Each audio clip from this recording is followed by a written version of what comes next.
ನಮಸ್ಕಾರ, police news 007ಗೆ ಸ್ವಾಗತ. ಇವತ್ತಿನ ವಿಶೇಷ ಸುದ್ದಿ ಏನಿದೆ ತಿಳಿಯೋಣ ಬನ್ನಿ. ಬೆಂಗಳೂರಲ್ಲಿ ಬರ್ತ್ಡೇ ಪಾರ್ಟಿಗೆ ಕರೆದು ಯುವತಿ ಮೇಲೆ ಅತ್ಯಾಚಾರ, 5 ಬಂಧನ.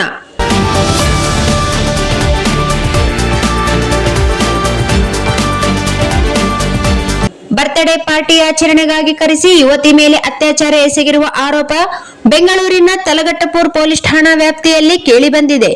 ಪ್ರಕರಣಕ್ಕೆ ಸಂಬಂಧಿಸಿದಂತೆ 26 ವರ್ಷದ ನೊಂದ ಯುವತಿ ನೀಡಿರುವ ದೂರಿನ ಮೇರೆಗೆ 5 ಆರೋಪಿಗಳನ್ನು ಬಂಧಿಸಲಾಗಿದೆ.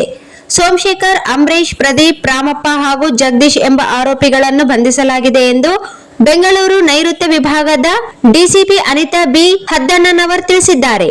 ಆರೋಪಿಗಳ ಪೈಕಿ ಸೋಮಶೇಖರ್ ಎಂಬಾತ ಯುವತಿಗೆ ಪರಿಚಯವಿದ್ದ. 2 ದಿನಗಳ ಹಿಂದೆ ಯುವತಿಯ ಬರ್ತ್ಡೇ ಇದ್ದಿದ್ದರಿಂದ ಪಾರ್ಟಿ ನೀಡುವುದಾಗಿ ತಲಘಟ್ಟಪುರಕ್ಕೆ ಆಕೆಯನ್ನು ಆಹ್ವಾನಿಸಿದ್ದ. ದೇವನಹಳ್ಳಿಯಲ್ಲಿ ನೆಲೆಸಿದ್ದ ಯುವತಿ ಸೋಮಶೇಖರ್ನ ಮಾತು ನಂಬಿ ಅಲ್ಲಿಗೆ ತೆರಳಿದ್ದಳು. ನನ್ನ ಸ್ನೇಹಿತರು ಬಂದಿದ್ದಾರೆ, ಅವರೊಂದಿಗೆ ಪಾರ್ಟಿ ಮಾಡೋಣ ಎಂದು ನಂಬಿಸಿದ್ದ ಆರೋಪಿ ಬಳಿಕ ಯುವತಿಯನ್ನು ತನ್ನ ರೂಮ್ಗೆ ಆಹ್ವಾನಿಸಿದ್ದ. ಅದರಂತೆ ಅಲ್ಲಿ ಪಾರ್ಟಿ ನಡೆಯುತ್ತಿದ್ದ ಸಂದರ್ಭದಲ್ಲಿ ಯುವತಿಗೆ ಜ್ಯೂಸ್ನಲ್ಲಿ ಮದ್ದು ಬರುವ ಔಷಧ ಬೆರೆಸಿ ಆರೋಪಿಗಳಲ್ಲೊಬ್ಬನಾದ ಅಂಬರೀಶ್ ಎಂಬಾತ ಬಲವಂತವಾಗಿ ಅತ್ಯಾಚಾರ ಎಸಗಿದ್ದಾನೆ ಎಂದು ಆರೋಪಿಸಲಾಗಿದೆ.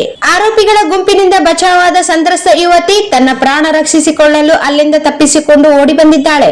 ಆತಂಕದ ನಡುವೆಯೂ 112 ತುರ್ತು ಸಹಾಯವಾಣಿಗೆ ಕರೆ ಮಾಡಿ ತನಗಾದ ದೌರ್ಜನ್ಯದ ಬಗ್ಗೆ ಪೊಲೀಸರಿಗೆ ದೂರು ನೀಡಿದ್ದಾಳೆ. ಸಂತ್ರಸ್ತೆಯ ಕರೆ ಸ್ವೀಕರಿಸಿ ಎಚ್ಚೆತ್ತ ತಲಘಟ್ಟಪುರ ಪೊಲೀಸರು ಕೂಡಲೇ ಸ್ಥಳಕ್ಕೆ ದೌಡಾಯಿಸಿ ಸಂತ್ರಸ್ತೆಯನ್ನು ರಕ್ಷಿಸಿದ್ದಾರೆ. ಸೋಮಶೇಖರ್, ಅಂಬರೀಶ್ ಸೇರಿದಂತೆ 5 ಜನ ಆರೋಪಿಗಳನ್ನು ಬಂಧಿಸಲಾಗಿದೆ ಎಂದು ಪೊಲೀಸರು ತಿಳಿಸಿದ್ದಾರೆ.